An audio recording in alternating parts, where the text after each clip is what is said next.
السلام عليكم ورحمة الله تعالى وبركاته. بسم الله والصلاة والسلام على رسول الله. رب اشرح لي صدري ويسر لي أمري واحلل عقدة من لساني يفقه قولي.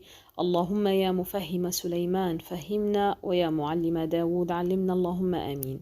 حياكن الله، طبتن وطاب مثواكن وتبوأتن من الجنة مقعدا. Aujourd'hui, on va commencer ou continuer les sorties des lettres et on va commencer avec la lettre Noun. La lettre Noun, le bout de la langue légèrement en dessous de l'âme. L'âme, on a déjà vu la séance précédente, avec un son qui sort de la cavité nasale, c'est-à-dire al-ghunna, appelé en français le nasillement, façon de parler en cas de rhume. Donc, ça sort de deux parties, langue et nez. An, et elle n'arrive pas à sortir sans ces deux facteurs, la langue et le nez. Pour la lettre Ra, la pointe de la langue sous le point d'articulation Noun, s'appuyant contre la muqueuse palatine et faisant vibrer le dos de la langue, forma le point d'articulation Ar, Ar, Ar. Maintenant, puisqu'on a déjà vu avec le leçon de l'âme la définition de lettres emphatiques, at-tafkhim, et at-tarqiq, la lettre légère. Maintenant, on va savoir les cas de harfu ar-ra, la lettre ra. Avec emphase, c'est-à-dire mufakhama.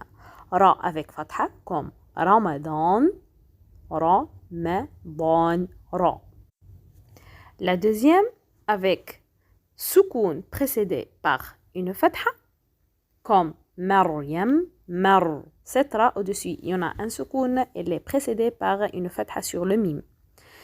La troisième, ra avec soukoun précédé par fatha, par exemple, wal asr. Ra, asr, il y en a soukoun, un petit rond. Avant le ra, il y en a sad, as.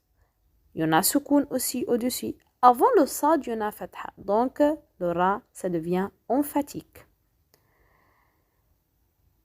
Et dans le quatrième, même le cas avec le damma. Par exemple, j'ai kafarou. Le ra est emphatique parce qu'il y en a une petite neuf, où on s'appelle ça damma en arabe. Ça devient emphatique, ou bien en arabe on dit mufakhama. La même chose, comme les fatha, s'il y en a soukoun, qui ra, il y en a au-dessus un soukoun précédé par une damma, comme Qur'an, ça devient emphatique.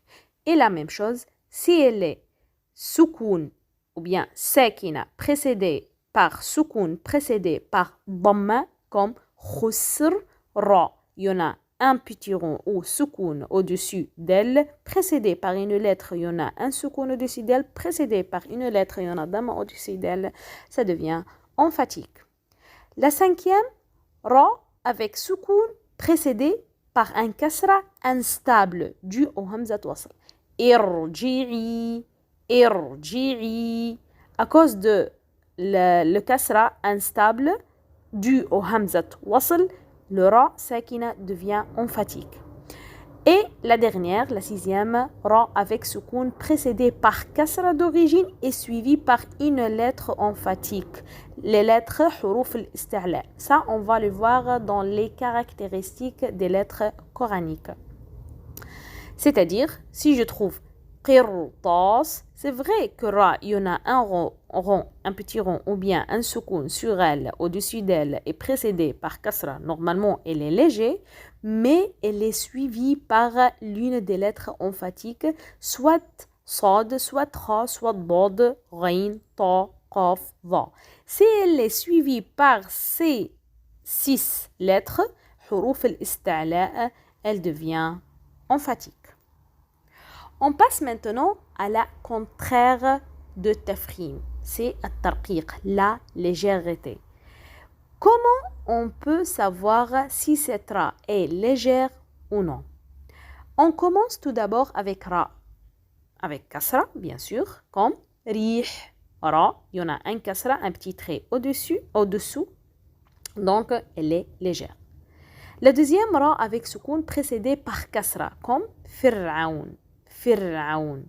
On ne peut pas dire fir'aoun parce que cette ra, il y en a un petit rond qui est soukoun au-dessus d'elle, précédé par un kasra. La troisième cas, ra avec soukoun précédé par lettre avec soukoun non emphatique et précédé par kasra, comme hijr. Hijr. Pourquoi cette ra est légère ou bien muraqqaqa? Parce que elle est sakina, il y en a un petit rond soukoun sur elle, précédé par une lettre pas emphatique qui a un soukoun au-dessus d'elle, précédé par une lettre qui a un kasra au-dessous d'elle. Et la dernière, ra avec soukoun, précédé par ya sakina comme khayr. Khayr. Cette ya sakina, on s'appelle ça medline dans les règles de tajwid qu'on va le voir dans les leçons suivantes, Inch'Allah. Khayr, cette ya sakina, si elle est précédée par harf ra, qui est sakina, donc le ra, automatiquement, elle devient léger. C'est notre leçon aujourd'hui. J'espère que c'était simple et facile à apprendre et à comprendre. جزاكم الله خيرا ونفع الله بكم. سبحانك اللهم وبحمدك أشهد أن لا إله إلا أنت أستغفرك. السلام عليكم.